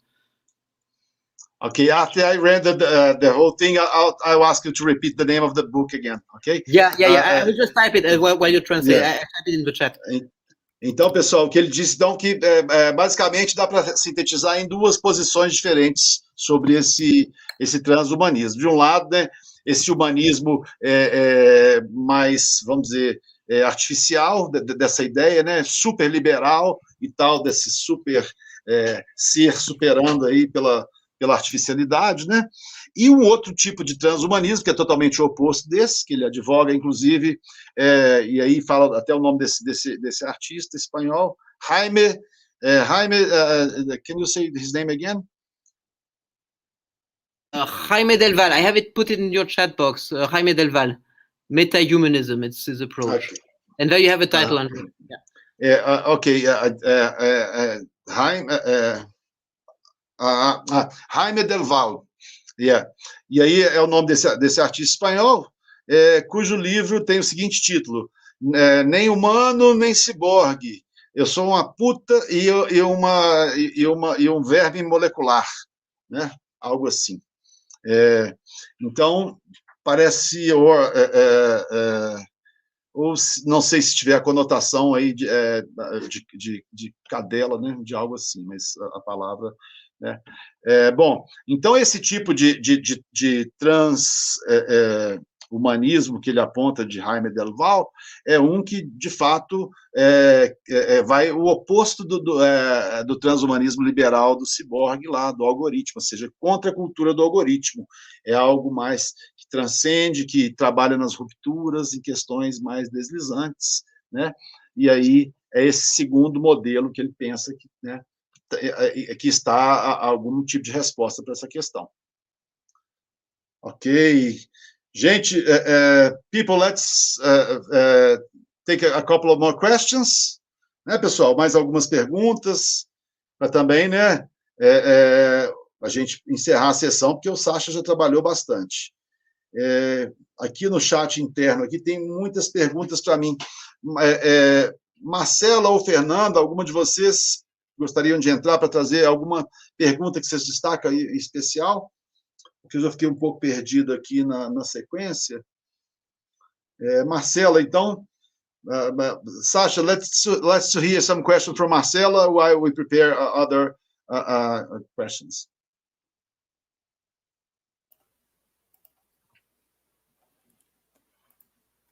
Thank you so much for the lecture. First of all, I want to apologize, as I know my question sounds silly, as it simplifies the complexity of everything you said. So that's the question. You emphasize that the manifesto does not propose to launch a new doctrine or form of government. It seems to me that conviviality is about respect, acts, and embracing difference and contradiction. It seems that our models of society somehow fail for this purpose.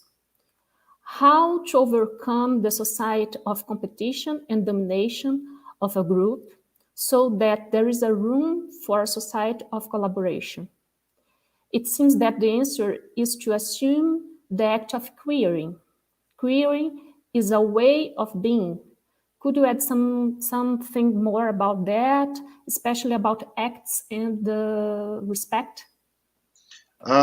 Before you go on, Sacha, Marcela, could you translate to Portuguese this question, please? Okay. Since you formulated, I think it's going to be much easier for you, right?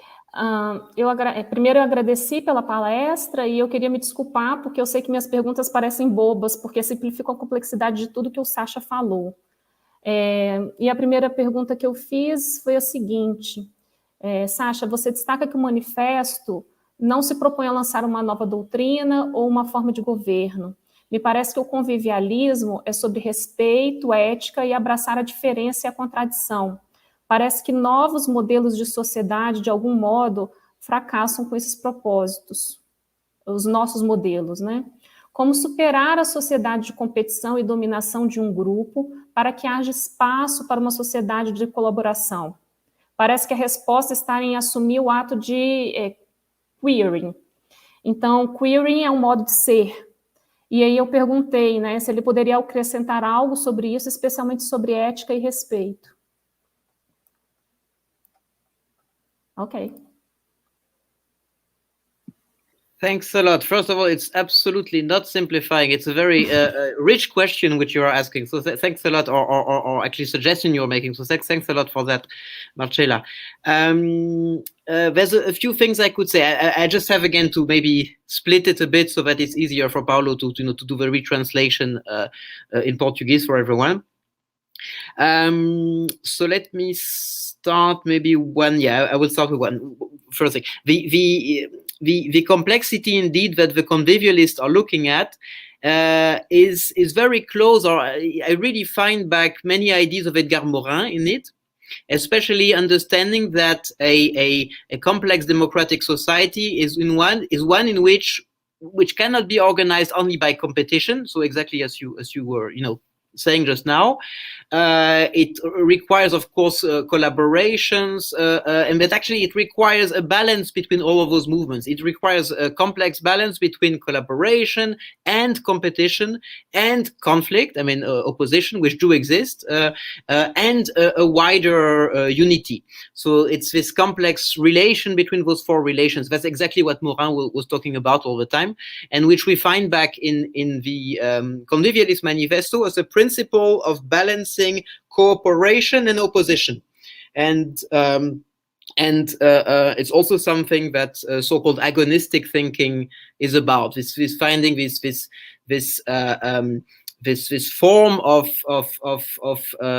combining of collaboration and opposition, which allows a democratic process. To say it simply, and I will stop here for translation. Then I add maybe a couple more points.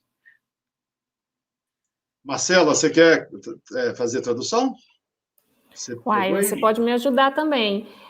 O que eu compreendi da resposta que ele me passou é porque não se trata necessariamente... Eu estava pensando numa superação, né, de uma sociedade da competição para uma sociedade da colaboração. E aí ele fala que não, que a base dele muito é o Edgar Morin, em que, na realidade, ele problematiza essa questão de um balanço, né, entre... As democracias modernas, democracias avançadas.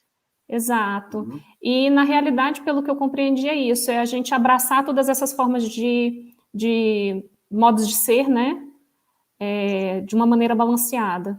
A ideia a ideia de cooperação e também de oposição, vivendo juntas, né, é mais dinâmico, né? Há elementos de tudo isso, né? Você não vai achar que a cooperação vai superar a competição, né? O sistema ele não está dessa forma. E aí essa convivência com a oposição, que ele vai chamar de essa forma agonística, né, de interpretar, né? Yes. Sasha, go ahead for the second part. And then the other two things, again, I have to be short, and I hope I'm a little bit understandable and not too So much so, it's wonderful. It's going fine. Okay. The best classes I've ever watched in my whole entire life. You're too kind, Paulo. But anyway, so the one aspect is this the necessity to balance so-called dialogic and dialectic approaches. So to balance the need to see the conflicts, to perceive them, and to have, so to say, processes of well, like in a political discussion, like in a parliament, of argumentation and maybe compromises and sometimes synthesis. So that's one of the approaches. But at the same time, to have these other processes in concrete terms, which are like so-called, non-violent communications, which means also processes when you do not try to, argumentatively find what's the winning argument or articulate them in order to find a compromise, but to also allow them to exist and to respect each other and to exist next to each other. And that's the principle of dialogics. There's a very good book. I will have to cut it in 3 because otherwise it's too much to translate. There's a very good book about that, which is from Richard Sennett, which is called Together, where he shows across history how those two principles have, so to say, have been always, the one or the other taking precedence, but the art or the difficulty, the difficult art is to find a productive relation of those two principles, dialogics and dialectics, and not the one winning over the other. That's in terms of, modes of human cooperation. Então ele elabora muito mais sobre um equilíbrio, né, maior entre dialética e algo dialético e algo dialógico, e não a predominância de um elemento, de uma formulação, de uma análise dessa sobre outra, né? Então ele tá priorizando a ideia de se ver o conflito, né? Assim, pensando até no exemplo da discussão política, em que você tem uma argumentação, depois você estabelece compromissos e vota-se e adquire assim uma norma única ali. No caso dele, o que ele está querendo dizer é que é possível você conviver com diferentes normas, diferentes formas, e elas conviverem, né, em estruturas, né? Ou seja, não necessariamente um argumento tem que vencer sobre o outro e predominar, mas de fato essa chegada nesse caminho aí em que é possível lidar com questões não não acordadas, não bem fechadas, não estruturalmente definidas, né, cabalmente. Acho que mais ou menos por aí. Eu acho que ele acrescenta também a questão da conversação, né, do diálogo, a conversação para fechar um acordo, né, que também é um princípio, acho que importante, e ele cita o Richard Sennett, o livro Together. Together, isso. Marvelous. You see, Sacha? And we still have a third translator in the. I'm sorry, I'm talking to the third one quickly. No, not at all. You're talking fine. We're just playing little jokes, inside jokes. Go ahead. So the third one, and that's coming to the other aspect of what Marcella was saying. You know, Marcella, you were mentioning the queer, and to relate it to that. And indeed, I think there's one notion, especially from, if I remember right, the guy was Dan Fielding, a young researcher, at least I think young anyway, a new researcher a few years ago, who in an article he talks about queer normativity. And what he's talking about are, for example, he's using one example, a concrete example of people on the internet who produce fan fiction novels. For example, they take the Marvel comics heroes like, you know, Iron Man and Spider-Man, etc., and they create alternative fictional worlds where actually you assume multiplicity and difference, where, you know, Iron Man could be anything. Iron Man might be a trans man. Iron Man might be, you know, a genderqueer. Iron Man, maybe you don't know. I mean, you assume as a starting point this multiplicity, this queer richness, this queer world of potentialities and possibilities, and that's the starting point for the exchange, and that's the kind of queer normativity. So to say, seeing the queer as a normative starting point, and I think that's an interesting principle to think about for a queer convivialist approach. At least it's one of the interesting approaches. This so-called queer normativity. Uma das abordagens da normatividade queer é pensar, né, numa normatividade queer a partir de referenciais, né, os mais diversos, como se fosse assumir, né, uma multiplicidade de diferenças, né, assim como na fanfiction, né, e aí você poderia ter um personagem, né, um herói queer, que fosse, a partir dali, ser o exemplo, o ponto de partida para essa normatividade, né? Então, ele está nos convidando a exercitar essa projeção, nesse raciocínio, essa forma de enxergar e de pensar, né, futuros queer nesse sentido. Né, Marcelo, você quer complementar, e você está tão aí, né, dentro da questão, que eu acho que você está... Não, eu estou achando que é um trabalho super árduo conseguir, né, prestar atenção ao mesmo tempo que depois pensar para transmitir. Está excelente a sua fala, a sua tradução, Paulo. O problema é que eu estou no chat aqui ainda, então tem que ter assim, multiple tasks. E aí, acho que eu vou trazer então agora a Fernanda aqui para ela fazer uma pergunta, Marcela, tá bom? E a Fernanda, Sacha, a Fernanda is coming up because she has a question. Fernandíssima. Hi, Sacha. It was an amazing lecture, and I think it's a gift to receive you again in our program. And I'd like to know, as an experimental program, we have a lot of new desires of future. All our disciplines opens type of spaces. And I'd like to know a simple question. In fact, I'd like to know if in a scenario of the fight against the patriarchy, if all new scenarios that's possible to think, they can be considered queer, if they are grounded and in social justice. What can we do with our dreams, all dreams that's possible to exist without avoid against the patriarchy? They can be considered queer. Before you go on, Sacha, Fernandíssima, pode, por favor, traduzir para o português? Está mais fácil, está na sua mente aí a pergunta. Ficar mais claro para o público, antes que o Sacha comece. Então, eu vou começar também agradecendo a presença de todos que estão aqui presentes, né? É uma honra ter os alunos, professores, né? E muitas pessoas que eu sequer conheço nessa palestra incrível, né? E posto que a gente foi aqui agraciado com essa chuva de conhecimentos e de esperança, eu estou perguntando para o Sacha se todos os cenários de esperança possíveis de serem imaginados podem ser considerados queer, já que a nossa luta, de alguma forma, tem aí o patriarcado, né? por ser combatida. Então, eu quero saber se aqueles simples cenários imaginados podem ser considerados queer, já que as nossas disciplinas no PIPAL são grandes campos de experimentação. Is it? Okay. Paulo, agradeço as complementações aí, caso eu tenha feito algum deslize. No. Sasha, can you remember the question? Well, maybe if you can, because I'm not really sure I completely understood the question, to be honest. I mean, I can just react, and maybe you can rephrase or respond to me. That way, maybe I can say something more interesting next. The first reaction I would have, maybe from what I understood, maybe I didn't understand fully, but is that definitely the queer approaches, the queer experiments, the search for potentiality is trying to heal from or move away from a long tradition of patriarchy. That's for sure.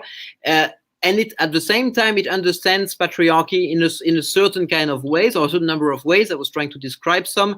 Patriarchy can be understood in many different ways. There's also other understandings of patriarchy, or other ways to fight against patriarchy, which would not be queer. So not all the ways, I would say, not all the ways to fight against patriarchy have to be queer. Some of them can be very essentialistic. I mean, it's a bit like, to give one example, there were at some point some very unfortunate fights between some feminists and some transgender people, and this kind of fight is not queer, to say shortly. Okay, let me try to go on this part and then we continue. O que o Sacha está dizendo é que queer, de fato, né, dentro da pergunta da Fernanda sobre o patriarcalismo, queer, de fato, se distancia, né, diametralmente do patriarcalismo. No entanto, não é uma única forma de lutar, e nem queer está necessariamente né, vinculado a uma luta direta contra o patriarcalismo. Há outras formas de luta contra o patriarcalismo, algumas delas, inclusive, muito essencializadas. Então, há também uma crítica, por exemplo, né, de feministas lésbicas contra transgêneros, que tiveram momentos muito tensos e e ele acha que isso não é queer, não é, né? Não faz sentido que essas lutas sejam essencializadas, uma vez que a luta contra o patriarcalismo passa por uma desessencialização dessa forma de pensar, né, a vida, a sociedade, né? I don't know if it was the whole question and the whole answer, but I just the middle person here. I am grateful for the answer, and I hope we can continue constructing new scenarios, because there are a lot of light to be put in dark spaces. Thank you so much. Me despeço, então. Muito obrigado, Fernandíssima. Valeu. Thank you. Thank you, Fernanda. Thank you. Sacha, and let's just take one more last question here so we can end this nice conversation. It was really good, but and you've been so kind to answer. And I know maybe the way the questions come, they're not organized that we could make a clear sense, but at the end, all things will be put together, right?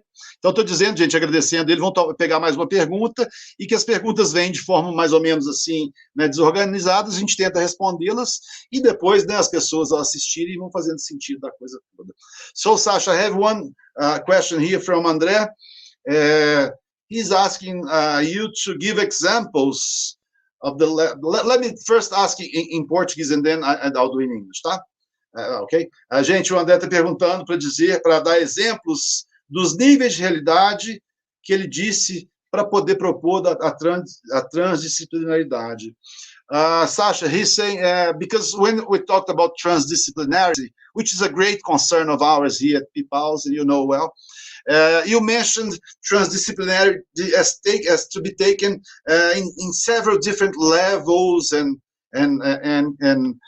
maybe,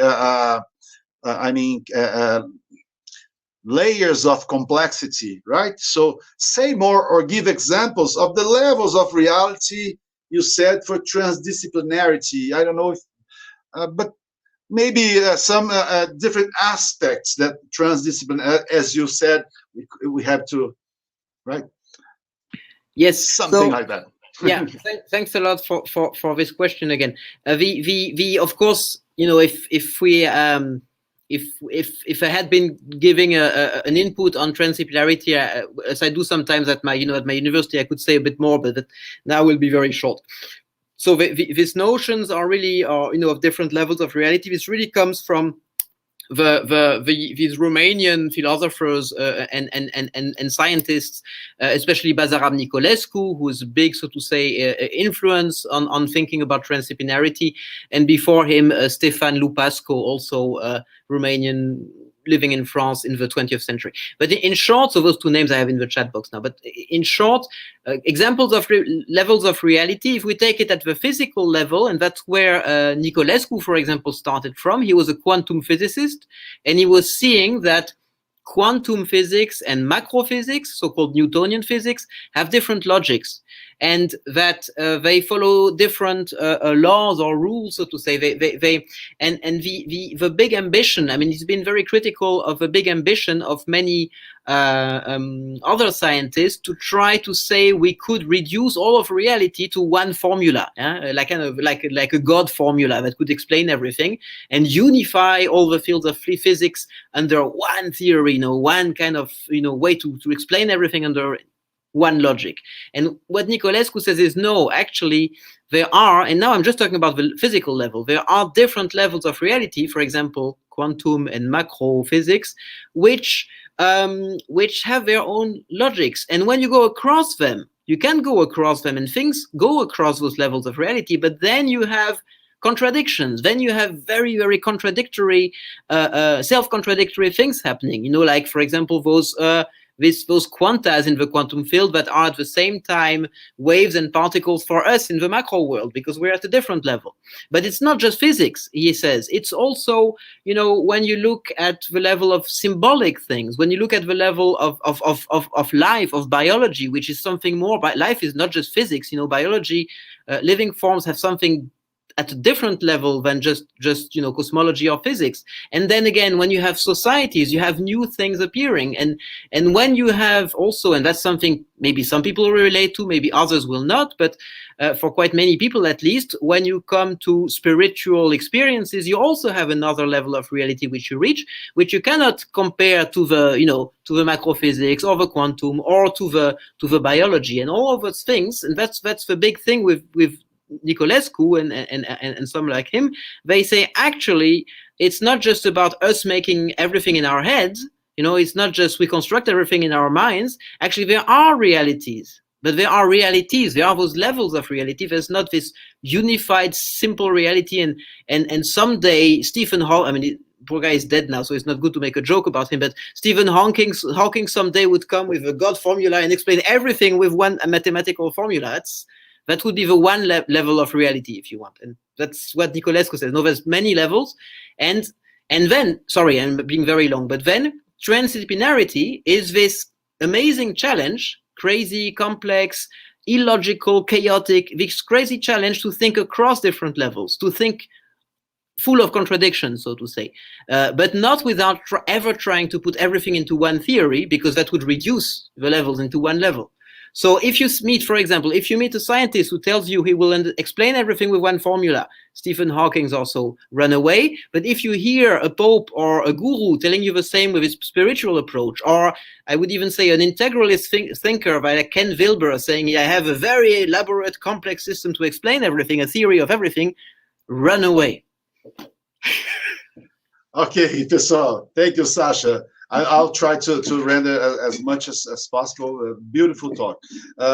Pessoal, bom, primeiramente ele falou, né, sobre a pergunta do André, sobre diferentes níveis de realidade. Ele abordou, né, que tudo que ele discute, principalmente sobre transdisciplinaridade, vai usar um autor que a gente usa também muito do Pipaus, que é o Basarab Nicolescu, né, o autor romeno. E também que vem ideias de um autor anterior a ele, Ștefan Lupascu, que é também romeno, mas atua na França, e tudo.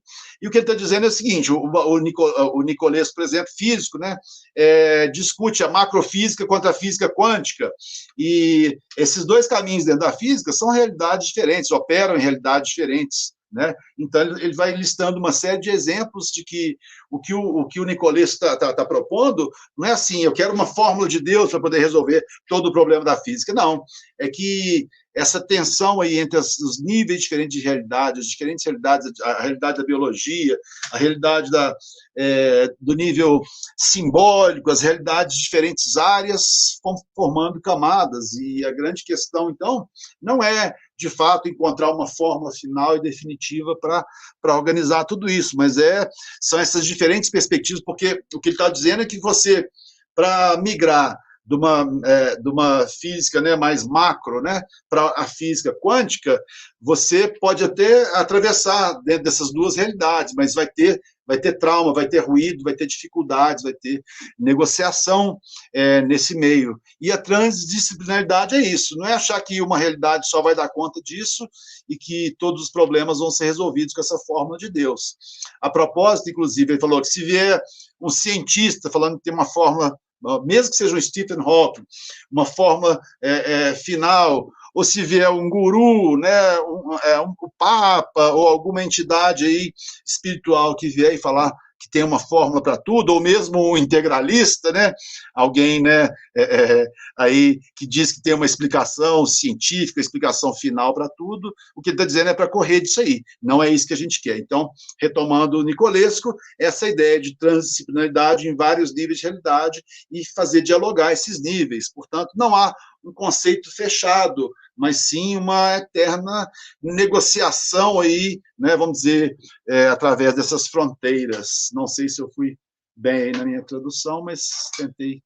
Sacha, I don't know if I rendered well, but I think it's time for us to get to an ending, right? Because every moment of delight has to have an end, so we can plan the next ones, right? And maybe the encounters which might arise, né? Então, gente, eu estou falando para o Sacha aqui que a gente vai encerrar por agora, né? Já estamos aqui avançados, já passamos um pouquinho do horário previsto para a sessão, e eu vou pedir para ele falar as últimas considerações dele aqui para a gente poder encerrar. Is it okay, Sacha? You make your last remarks and whatever you want to say, or if you want to ask things to, and do whatever you think it's more interesting or more plausible, whatever you want to do, right? Well, thanks a lot, Paulo, again, and thank you, Marcella, and everybody else who were helping to organize all this conversation, this feedback, and want to, of course, apologize to anybody who had other comments or questions and who we didn't have time to discuss about.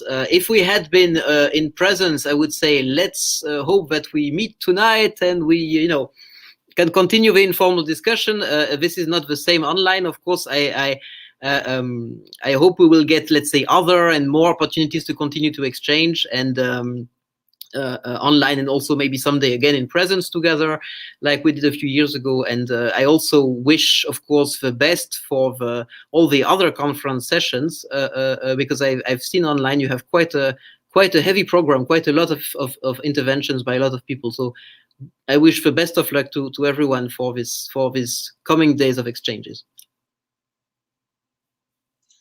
Bom, pessoal, o Sacha está agradecendo muito aqui, pediu desculpas, né, se algumas perguntas a gente não conseguiu pegar direitinho lá, né, porque foi bastante dinâmico e tudo, e ele adorou participar e viu que nós estamos com uma programação bastante intensiva, com muitas atrações diferentes, ele está muito feliz de ter participado dessa abertura aqui, ter feito esse início com a gente, né? Então, assim, so Sacha, I'll just ask you to remain in the room after we end here, but I'll thank you so much in name of our organization, of SIAUS, of PIPAUS, and UFSJ, and the partner institutions. I want to especially thank Wellington Oliveira, our student of communications who did the subtitling of your conference. Well, you live in our hearts. Thank you so much. Sacha is also very happy with that. And now, Sacha, you have some material to circulate with Portuguese subtitles, which would be good, right? Excellent. And Sacha, so we are really, really, really humbled by your presence here. You did really well, you just gave us the key to start an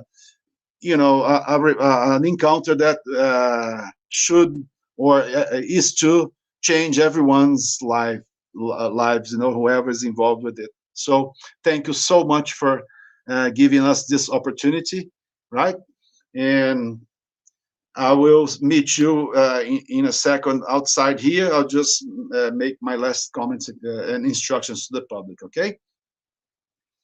Thanks. Sorry, Sacha, come on. Bye. Thanks a lot. Bye, everyone. Sorry, it was my bad here. I'm terrible with the buttons. E aí, pessoal, então agora eu quero chamar todo mundo. Daqui a 18 minutos nós teremos muita poesia com o Mugido, né? Com meu querido amigo, querido para a vida, Vinícius Tobias com o Mugido.